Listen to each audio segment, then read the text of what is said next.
बिस्मिल्लाहिर्रहमानिर्रहीम। अस्सलाम वालेकुम नाज़रीन, आप यूट्यूब चैनल देख रहे हैं। मैं इमरान खान हूँ। ये बहुत इंपॉर्टेंट वीलॉग है क्योंकि इसमें ओवरसीज़ पाकिस्तानियों के हवाले से दो बड़ी खबरें हैं।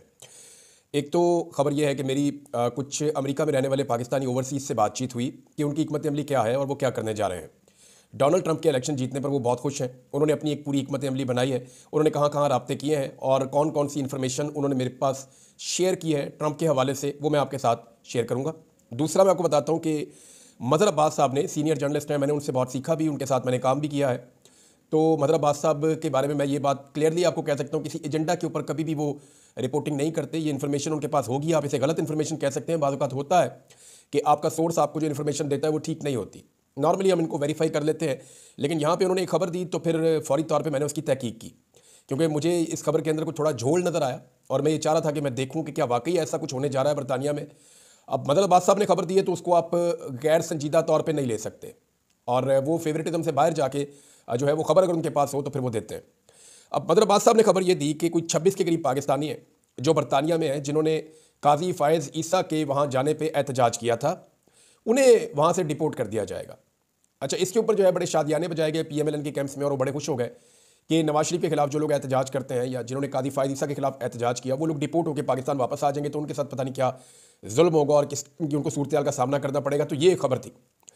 अब जब इसके ऊपर तहकीकात मैंने की, अपने तौर पे कुछ लोगों से रब्ता किया, वकला से रब्ता किया, जो बरतानिया में मौजूद है ओवरसीज़ पाकिस्तानी, उनसे रब्ता किया, तो उन्होंने बड़ा क्लियरली ये बताया कि हमारे पास जो खबर है वो ये कह रही है कि बरतानवी पुलिस के बकौल कोई मुकदमा अभी तक दर्ज नहीं हुआ या उनके पास इस किस्म का कोई केस नहीं है। दूसरा उन्होंने बताया कि जी बरतानवी पुलिस जो है वो जब उनसे बातचीत की, मुख्तलिफ लोगों ने रब्ता किया, तो वो इस खबर का वो ये कह रहे थे कि ऐसा कुछ नहीं है, बल्कि वो हंस रहे थे इसके ऊपर, यानी उन्होंने इसको संजीदा नहीं लिया। फिर डॉन के अंदर एक खबर छपी है, एक स्टोरी है, उसमें भी यही क्लेम किया गया कि बरतानिया में ऐसी कोई कार्रवाई नहीं हो रही, ना ही पुलिस के पास वहाँ कोई मुकदमा या केस ऐसा चल रहा है जिसमें पुलिस इन्वेस्टिगेशन कर रही हो उन लोगों के खिलाफ जिन्होंने काजी फ़ायज़ ईसा के खिलाफ एहतजाज किया। अब बरतानिया एक जमहूरी मुल्क है, वहाँ पर एहतजाज किया जा सकता है। ज़्यादा से ज़्यादा इसके अंदर जो ट्रेस पासिंग हुई है, ट्रेस पासिंग कहते हैं किसी की प्रॉपर्टी के अंदर आपने जाके मुदाखलत कर दिया या किसी की हुदूद के अंदर आप दाखिल हो गए, तो मैक्सिमम उसके अंदर जो ट्रेस पासिंग है वो ये है कि या कोई कानून की कहीं वायलेशन हुई है तो वो ये है कि गाड़ी को हाथ लगाया 2 या 3 लोगों ने, यानी गाड़ी को टच किया। गाड़ी को टच करना एज सच कोई जुर्म नहीं है, किसी शख्स के ऊपर असॉल्ट नहीं हुआ, किसी शख्स के ऊपर अटैक नहीं हुआ, कोई ऐसा फिजिकल हमला नहीं है जिसे आप कह सकें कि वो मारा गया हो या गाड़ी के ऊपर कोई चीज़ मारी गई हो। तो 2-3 लोगों ने गाड़ी को हाथ लगाया, इसमें भी 26 लोगों के खिलाफ कार्रवाई नहीं हो सकती। मैक्सिमम जो कानूनी माहिरीन है वो ये कह रहे हैं कि 2 या 3 लोगों के खिलाफ कार्रवाई इतनी हो सकती है कि पुलिस उन्हें बुलवाए और बुलाकर इन्हें वार्निंग दे दे कि आज के बाद आपने किसी चीज़ को टच नहीं करना एहतजाज करते हुए, ये ज़रूरी है, लिहाजा आप एहतजाज करने का आपका हक है बरतानिया में, लेकिन आप ये नहीं कर सकते। अच्छा, एक तो ये है कि पुलिस का मौक़िफ़ है और ओवरसीज़ पाकिस्तानियों का मौक़िफ़ है। इसमें एक दूसरी चीज़ भी है जिसे हमें देखना पड़ेगा। देखें, बरतानिया में ना जमहूरियत है, वहाँ पर रूल ऑफ लॉ है। एक केस जब वहाँ पर बना ही नहीं है और वो मुकदमा पाकिस्तान में दर्ज ही नहीं हो सकता, तो जब कहीं पे कोई मुकदमा ही नहीं है तो बंदे उठा के डिपोर्ट करने का तो सवाल ही पैदा नहीं होता। ये भी एक टेक्निकल नुक्ता है। और तीसरी बात यह है कि पाकिस्तान में इस वक्त जो इंसानी हकूक़ की सूरत हाल है, ऐसी इंसानी हकूक़ की बुरी सूरत हाल में कोई भी मुल्क जहाँ पे इलेक्शन होता है या जहाँ पे जमहूरियत है, उस मुल्क की हुकूमत पाकिस्तानियों को या उन लोगों को जिनके पास दोनों मुल्कों की शहरियत है या उन लोगों को जो कानूनी तौर पर बरतानिया में मौजूद हैं या उस जमहूरी मुल्क में मौजूद है, वो उन लोगों को हुकूमत के मुतालबे पर बगैर किसी कानूनी जवाज़ के हुकूमत के हवाले नहीं करेंगे। कोई बादशाह तो है नहीं इस तरह की, जमहूरियत है वहाँ पे, तो वो ओवरसीज़ पाकिस्तानी इसमें प्रोटेक्टेड है। ऐसा नहीं है कि उन्हें बरतानिया उठाएगा और उठाकर पाकिस्तान की हुकूमत के हवाले कर देगा। पाकिस्तान के अंदर जो है वो इस वक्त इंसानी हकूक़ की बदतरीन खिलाफ वर्जियाँ हो रही हैं, और अगर यहाँ पे उनमें से किसी को कुछ भी हो गया, किसी को गायब किया गया, किसी को गिरफ्तार किया गया, किसी के साथ जुल्म हुआ या उनमें से किसी को कोई जिस्मानी नुकसान पहुँच गया या जानी नुकसान पहुँच गया, तो ऐसे में बरतानिया के लिए बहुत बड़ा इशू पैदा हो जाएगा, बहुत बड़ा सीरियस इशू हो जाएगा। और ये उस वक्त मैं आपको खबर दे रहा हूँ जब अक़वाम मुत्तहिदा ने एक बार फिर एक रिपोर्ट अक़वाम मुत्तहिदा की सामने आई है और पाकिस्तान में होने वाली इंसानी हकूक़ की खिलाफ वर्जियों के हवाले से अक़वाम मुत्तहिदा ने ज़ोरदार आवाज़ उठाई है। अब थोड़े दिन पहले मैंने आपको एक वीलॉग में बताया था कि अगले 3-4 दिन के अंदर अक़वाम मुत्तहिदा से बड़ी मजबूत आवाज़ पाकिस्तान में होने वाले जुल्म और ज़्यादती के बारे में उठने वाली है। मैंने आपको वीलॉग में बताया था और ये वही सूरत हाल है जो अब मैं आपके साथ शेयर कर रहा हूँ। अक़वाम मुत्तहिदा की इंसानी हकूक़ कमेटी ने पाकिस्तान में इंसानी हकूक़ की संगीन खिलाफ वर्जियों पर अपनी एक और रिपोर्ट जारी की है, और ये रिपोर्ट 7 साल के बाद जारी हुई है। और इस रिपोर्ट में बहुत सारे अहम तरीन मसाइल उठाए गए हैं। जो मसाइल उठाए गए हैं और जो तजावीज़ दी गई हैं, जो ज़्यादा कंसर्न है अक़वाम मुत्तहिदा की, वो क्या है, मैं आपको एज इट इज़ उर्दू में पढ़ के बता देता हूँ। एक तो उन्होंने कहा जी पाकिस्तान ने अभी तक जो आलमी इंसानी हकूक़ के मुआहदे हैं उन्हें अपने कवानीन का हिस्सा नहीं बनाया। यानी हम सारे कानून बनाते जा रहे हैं, लेकिन जो इंसानी हुकूक के आलमी मुआहदे हैं उन्हें पाकिस्तान अभी तक अपने कवानीन का हिस्सा नहीं बना रहा। दूसरा, उन्होंने कहा कि मुल्क में बदनवानी को रोकने के लिए मजीद सख्त कवानीन और इक़दामात की जरूरत है, जो पाकिस्तान नहीं कर रहा। खासतौर पर अदलिया, फौज और सरकारी इदारों में मर्दों और औरतों को बराबर हुकूक देना जरूरी है और खवातीन को सियासी और अहम फैसले करने वाली जगहों पर शामिल करना चाहिए। रिपोर्ट में यह भी कहा गया कि पाकिस्तान में खवातीन पर तशद्दुद, इज्जत के नाम पर कत्ल और नुकसानदेह रवायात को खत्म किया जाए। जबरी गुमशुदगियों का बड़ा जिक्र किया गया इसमें कि वहां पाकिस्तान में जबरी गुमशुदगियां की जा रही हैं, तशद्दुद के वाकयात बढ़ रहे हैं और बगैर कानूनी कार्रवाई के मावराए अदालत जो कत्ल जैसे मसाइल हैं ये भी पाकिस्तान के अंदर मौजूद हैं। और जिनमें इसमें क्लेम किया गया रिपोर्ट में, जिनमें अक्सर फौजी, इंटेलिजेंस इदारे और पुलिस मुलव्वस होती है।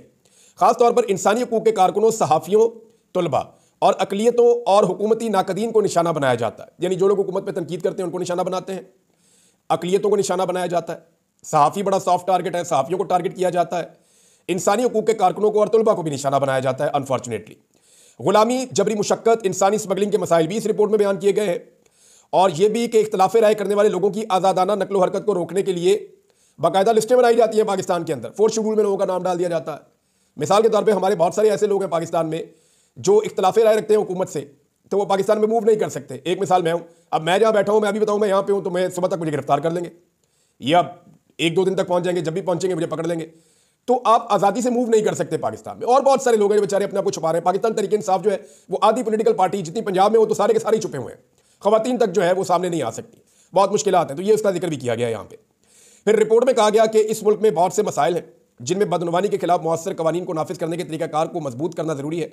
खासतौर पर अदलिया, फौज और अवामी अफसरान से मुताल्लिक हमने ज़बरदस्ती गुमशुदगियों या जबरी गुमशुदगियों, तशद्दुद और फौजी इंटेलिजेंस एजेंसियों और पुलिस के जरिए किए गए गैर कानूनी और मावराए अदालत फांसियों के मसाइल भी ज़ेर गौर लाए हैं, जिनमें इंसानी हकूक़ के मुहाफ़िज़, सहाफ़ी, तलबा, सियासी कारकुन, नस्ली और मजहबी अक़लियतें, अवामी अफसरान और सियासी मुखालिफिन शामिल हैं, जिनके साथ इंतकामी कार्रवाइयाँ की जाती हैं, जिनके पासपोर्ट भी जब्त किए गए हैं, इनको हिरासत में लिया गया है, इनकी नकलो हरकत की निगरानी की गई है या इनकी नकलो हरकत बंद कर दी गई है। हम इस बात पर भी तशवीश का इजहार करते हैं कि हुकाम को ज़ाती डाटा तक रसाई हासिल करने और गैर मुल्की हुकूमतों के साथ शेयर करने का बहुत वसी इख्तियार है। यानी ये जो अभी टेलीफोन कॉल टेप करना या बहुत बड़ी पैमाने पर जो लोगों का डाटा उसकी निगरानी करना, ये सारी चीज़ें पाकिस्तान में हाल ही में की हैं और रियासत में शहरियों की निगरानी के इक़दामात और तरीक़ाकार में इजाफे की खबरें मिल रही हैं, जिनमें शहरियों की कॉल्स और उनके जो मैसेजेस हैं उनको रिकॉर्ड करना और सुनना शामिल है। और यहाँ तक कि एक बड़े पैमाने पर निगरानी का निज़ाम भी बनाया गया है पाकिस्तान में, जिसका मकसद अब ये टेलीकम्युनिकेशन कंपनीज़ को इसके अंदर शामिल किया गया है ताकि 4 मिलियन सारिफीन यानी 40 लाख तक लोग जो हैं उनके डेटा तक टेलीकॉम रिकॉर्ड को बगैर किसी ज़ाब्ता के या रवायती इजाज़त के कब्जे में लिया जा सके। 40 लाख लोग ऐसे हैं पाकिस्तान में जिनको जब चाहे रियासती इदारे उनको रिकॉर्ड करते हैं, उनको सुनते हैं, उनको देखते हैं और इसके लिए पूरा टेलीकम्युनिकेशन का जो सिस्टम है उसको यरगमाल बनाया गया है। ये अक़वाम मुत्तहिदा की रिपोर्ट कह रही है। हमने रियासत पाकिस्तान के लिए 3 फौरी इक़दामात पर जोर दिया। अब ये कह रहे हैं 3 चीज़ें हम कह रहे हैं फ़ौरन पाकिस्तान की रियासत करें। नंबर 1, पहली तरजीह जो दहशतगर्दी का एक्ट है उससे मुताल्लिक है, जिसमें पुलिस को ऐसे इख्तियारात दे दिए गए हैं कि वो वारंट के बगैर घरों की तलाशी लेती है, घरों में घुस जाते हैं, अफराद की तलाशी लेती है और पुलिस हिरासत में एतराफ़ जुर्म करवाती है और उसको अदालत में शहादत के तौर पर पेश करती है और तहकीकात और मुकदमे के लिए जो है वो कोई हद मुकर्रर नहीं करते। यानी लोगों को परेशान किया जा रहा है दहशतगर्दी के नाम के ऊपर। एक तो उन्होंने कहा ये बड़ा सीरियस इशू है और ये बच्चों पर भी लागू कर दिया जाता है, तो पहली तरजीह ये है कि इस चीज़ को ठीक किया जाए। दूसरा, उन्होंने कहा फौरी तशवीश का जो मामला है वो जजेस और प्रोसिक्यूटर का मामला है, अदलिया का मामला है। इनकी मुकम्मल आज़ादी होनी चाहिए पाकिस्तान में, गैर जानिबदारी और इनको हिफाजत मिलनी चाहिए। और ख़ास तौर पर अदलिया की आज़ादी के हवाले से जो आइनी और कानून साजी का जो फ्रेमवर्क इस्तेमाल किया जा रहा है ये गलत है और हमने सुना है कि आइनी तरमीम मंजूर हो चुकी है। यानी अक़वाम मुत्तहिदा भी पाकिस्तान में होने वाली 26वीं आइनी तरमीम का तज़किरा कर रहा है। ये झंडे गाड़े हमने दुनिया के अंदर, और वो अक़वाम मुत्तहिदा की रिपोर्ट कह रही है कि हमारे ख्याल में अदलिया और अवामी इस्तगासा दोनों की आज़ादी के लिए संगीन खदशात को जन्म दिया है। इस आइनी तरमीम के हवाले से वो लिख रहे हैं। तीसरी चीज़ जो उन्होंने कही जिसके ऊपर बहुत तशवीश है वो ये है कि कानून और अमल में इजहार राय की आज़ादी पर गैर ज़रूरी पाबंदियाँ आयद की जा रही हैं। पाकिस्तान में आज़ादी इजहार राय है ही नहीं, ना रूल ऑफ लॉ है पाकिस्तान में, ख्वाह वो ऑनलाइन हो या ऑफलाइन हो। इंटरनेट की बंदिश की जाती है, वेबसाइट्स बंद की जाती हैं, ऑनलाइन वसाइल को ब्लॉक किया जाता है, जैसे पाकिस्तान में एक्स को ब्लॉक किया गया है, और सोशल मीडिया प्लेटफॉर्म्स पर पाबंदी भी लगाई जाती है। तो ये बहुत सारी चीज़ें हैं जो परेशान कुन है। ये जनाब अक़वाम मुत्तहिदा की रिपोर्ट आ गई। अब मुझे बताएं कि एक ऐसी रिपोर्ट एक मुल्क के बारे में आई है अक़वाम मुत्तहिदा की, वो मुल्क बगैर किसी मुकदमे के डिमांड करता है बरतानिया के 26 बंदे हम दे दो। तो क्या बरतानिया वो 26 बंदे, ना बरतानिया में मुकदमा ना पाकिस्तान में मुकदमा, पाकिस्तान में तो हो ही नहीं सकता, तो बरतानिया उठा के पाकिस्तान को दे देगा? ये नहीं हो सकता। बरतानिया के लिए बड़े सीरियस इश्यूज क्रिएट हो जाएंगे। वो ये नहीं कर पाएगा। पूरी दुनिया से लोग जमहूरियत होने की वजह से बरतानिया में जाते हैं और दुनिया के पैसे का फ्लो भी बरतानिया में इसीलिए जाता है कि वहां पे जमहूरियत है। तो ये उनके लिए बड़ा सीरियस मसला बन जाएगा अगर ऐसे वो लोगों को उनके मुल्कों के हवाले करना शुरू कर देंगे, तो ये होने नहीं लगा। ज़ुल्म खलीलज़ाद ने एक ट्वीट किया, लेकिन उससे पहले मैं आपको बताऊं कि पाकिस्तान की हुकूमत बहुत बुखलाहट का शिकार है। इनके हाथ पांव फूल गए, हवन्नकों जैसे काम कर रहे हैं। यानी हुकूमती वज़रा के आप स्टेटमेंट सुने, खासतौर पर ख्वाजा आसिफ साहब बहुत परेशान है, बाकी लोग भी परेशान है, लेकिन वो इतनी परेशानी जाहिर नहीं कर रहे। ख्वाजा आसिफ साहब इसलिए परेशान है कि बेचारे बड़ी मुश्किलों से तरला मिन्नत करके तो वो फार्म 47 उन्होंने लिया है रियाना डार साहिबा के खिलाफ, वरना उन्होंने लंबे लीड से ख्वाजा आसिफ साहब को घर भेज दिया था इलेक्शन वाले दिन ही, लेकिन जाली फार्म 47 पे आके वो बैठ गए। अब उन्हें खतरा नजर आ रहा है। तो ख्वाजा आसिफ साहब ख्याली पुलाव पकाते हैं जिसमें डोनाल्ड ट्रंप उन्हें ऑर्डर देते हैं कि जनाब इमरान खान को छोड़ दें, और फिर ख्याली पुलाव पकाते हैं कि जनाब हम नहीं छोड़ रहे। यानी ना किसी ने आपको कहा, ना पाकिस्तान तहरीके इंसाफ डोनाल्ड ट्रंप को कुछ कह रही है, ना वो डिमांड कर रहे हैं कि डोनाल्ड ट्रंप हमें छुड़ाएगा, ना उनका ये दावा है कि डोनाल्ड ट्रंप हमें छुड़ाएगा। तू कौन, मैं खामखा बिला वजह ख्याली पुलाव पकाते हैं कि जी डोनाल्ड ट्रंप आ रहा है, जी वो हमें ये कह देगा, जी वो ट्वीट कर देगा, जी वो ऐसे कर देगा, वो वैसे कर देगा, और जनाब हम उसके ऊपर ये जवाब देंगे। ये लेट जाएंगे, बिल्कुल आप याद रखिएगा, ये बिल्कुल लेट जाएंगे। ये ऐसे लेट जाएंगे जैसे कि कमरुज़्ज़मान कायरा साहब ने स्टेटमेंट दिया। कमरुज़्ज़मान कायरा साहब ईसा नकवी साहब से प्रोग्राम में बात कर रहे थे। ईसा नकवी साहब भाई हैं, बड़े ज़बरदस्त जर्नलिस्ट हैं, उनसे बात कर रहे थे तो उन्होंने कहा इमरान खान ही सिर्फ अमेरिका को एब्सोल्युटली नॉट कह सकता है, हम अमेरिका को एब्सोल्युटली नॉट नहीं कह सकते, वरना वो हमारी इमदाद बंद कर देगा। ख्वाजा आसिफ खुद कह चुके हैं हमारे वेंटिलेटर वहां से चल रहे हैं। तो अब ज़ुल्म खलीलज़ाद साहब ने एक स्टेटमेंट दिया है। स्टेटमेंट उनका बड़ा मानी खेद है, लेकिन मैं आपको पढ़ के सुना देता हूं वो क्या कह रहे हैं।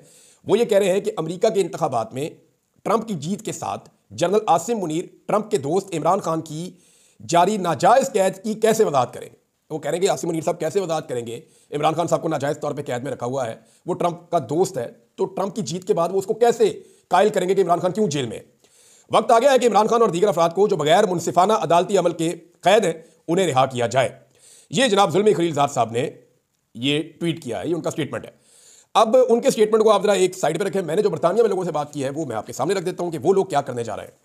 कल भी ट्रंप की टीम के लोगों का राब्ता हुआ पाकिस्तानी ओवरसीज अमेरिकन से जिन्होंने वोट किया ट्रंप के हक में, उनके साथ राब्ता हुआ, उनके साथ उन्होंने बातचीत की है। ओवरसीज पाकिस्तानियों का ट्रंप की एडमिनिस्ट्रेशन से लगातार राब्ता हो रहा है, उन्होंने मुझे कन्फर्म किया है। और इस वक्त पाकिस्तान की हुकूमत ने एक लॉबिस्ट जो है वो उसको हायर किया है बरतानिया में, और उसकी जो कीमत रखी गई है, जो उसको पैसा दिया जाएगा वो 15 लाख अमेरिकी डॉलर है, यानी 1.5 मिलियन अमेरिकी डॉलर दिया जाएगा, पाकिस्तानियों के पैसे से दिया जाएगा। 6 लाख अमेरिकी डॉलर जो है वो एडवांस में दिए जा चुके हैं, बाकी जो 9 लाख अमेरिकी डॉलर हैं वो काम मुकम्मल करने पे दिए जाएंगे।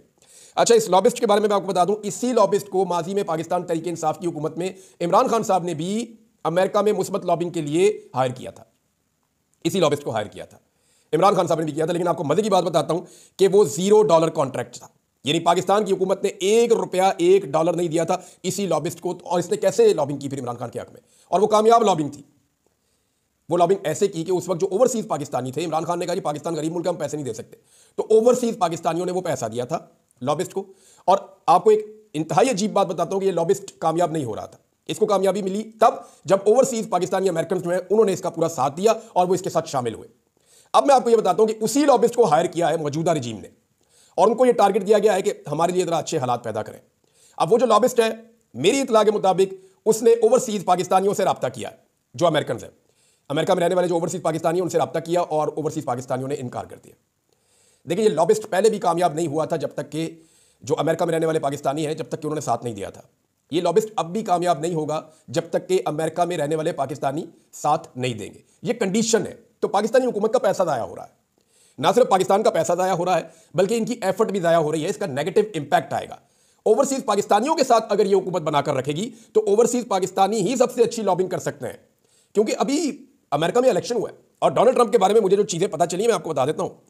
ये निकी हैली और जो साबिक वाइस प्रेसिडेंट थे ट्रंप के, माइक, ये 20 सदर के उम्मीदवार बनना चाह रहे थे रिपब्लिकन से।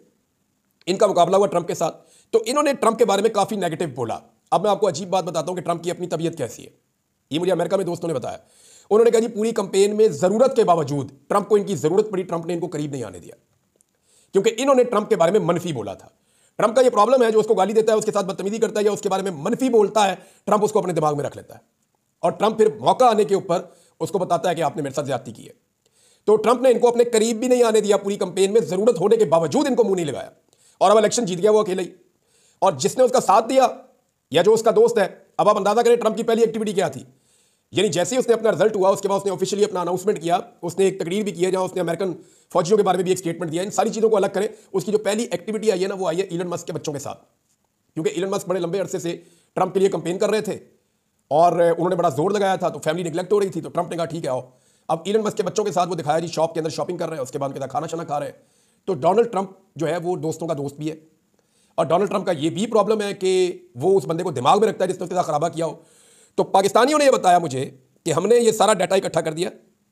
इस डाटा में जो खास चीज़ें उन्होंने इकट्ठी की हैं, उन्होंने कहा जी कि हमने राना सनाउल्लाह का मौजूदा स्टेटमेंट साथ लगाया, ख्वाजा आसिफ के, और हमने ये भी उनको लिख के बताया रिपोर्ट के अंदर कि बिलावल जो बाइडन का ब्लू आइड बॉय है, बिलावल जो है वो फेवरेट बच्चा है जो बाइडन का, और बिलावल ने जो स्टेटमेंट दिए हुए हैं ट्रंप के बारे में वो भी उन्होंने उनके सामने रखे। फिर मरियम नवाज का स्टेटमेंट भी बताया और बाकी सबके स्टेटमेंट लगा के उन्होंने कंक्लूजन ये दिया हुआ है कि पाकिस्तान में जो मौजूदा रजीम है इन्होंने ट्रंप की भरपूर मुखालफत की है, और ये अमेरिका में भी ट्रंप के इलेक्शन हारने के लिए अपने तौर पे जो कर सकते थे इन्होंने किया। अब ये वो सारी चीज़ें जो ओवरसीज पाकिस्तानियों ने पाकिस्तान के अंदर मौजूदा हुकूमत और जो रजीम है इसके खिलाफ ट्रंप को फीड करना शुरू कर दिए, और ट्रंप की टीम उनके साथ लगातार राब्ते में है। तो ऐसे में ये जिस किस्म की लॉबिंग कर रहे हैं ये तो काम नहीं करेगी। हाँ, एक चीज़ है जो मैंने उनसे पूछी है और वो मोहम्मद बिन सलमान को लेकर है। तो मैंने कहा जी मोहम्मद बिन सलमान के बारे में बताया, उन्होंने कहा जी मोहम्मद बिन सलमान का और डोनाल्ड ट्रंप का बड़ा करीबी ताल्लुक है, और मोहम्मद बिन सलमान ने डोनाल्ड ट्रंप के दामाद के ऊपर बहुत इन्वेस्ट भी किया हुआ है। डोनाल्ड ट्रंप के दामाद की और मोहम्मद बिन सलमान दोनों की बड़ी ज़बरदस्त यारी भी है। ये एक फैक्टर ऐसा है जो डोनाल्ड ट्रंप को मुतासिर कर सकता है। मैंने कहा जी कितना मुतासिर करेगा? उन्होंने कहा जी सवाल ही पैदा नहीं होता कि डोनाल्ड ट्रंप अपने मौके से पीछे हट जाए मोहम्मद बिन सलमान के कहने पे। हाँ, ये ज़रूर होगा कि जब मोहम्मद बिन सलमान डोनाल्ड ट्रंप को राब्ता करेंगे पाकिस्तान के हवाले से, इमरान खान के हवाले से, तो डोनाल्ड ट्रंप मोहम्मद बिन सलमान को, ये क्लेम है, ये एक नहीं 2-3 सोर्सेज ने क्लेम किया। उन्होंने कहा जितना हम डोनाल्ड ट्रंप को जानते हैं वो मोहम्मद बिन सलमान को कहेंगे कि आपने मेरे से राब्ता किया ना, अब इस मसले को जाके खुद ही हल करो, और ये जो ज्यादती और जुल्म हो रहा है इसको बंद करवाओ। तो ये मामला उस तरफ भी जा सकता है। बहरहाल अभी देखते हैं क्या होता है। जो चीज़ें मुझे पता चली मैंने एज इट इज़ आपके सामने रख दी हैं, और कुछ और चीज़ें भी हैं लेकिन टाइम बहुत ज़्यादा हो गया है, वो नेक्स्ट वीलॉग में आपको बताऊंगा। अब तक के लिए इतना ही, अपना ख्याल रखिएगा, अपने इस चैनल का भी। अल्लाह हाफिज़।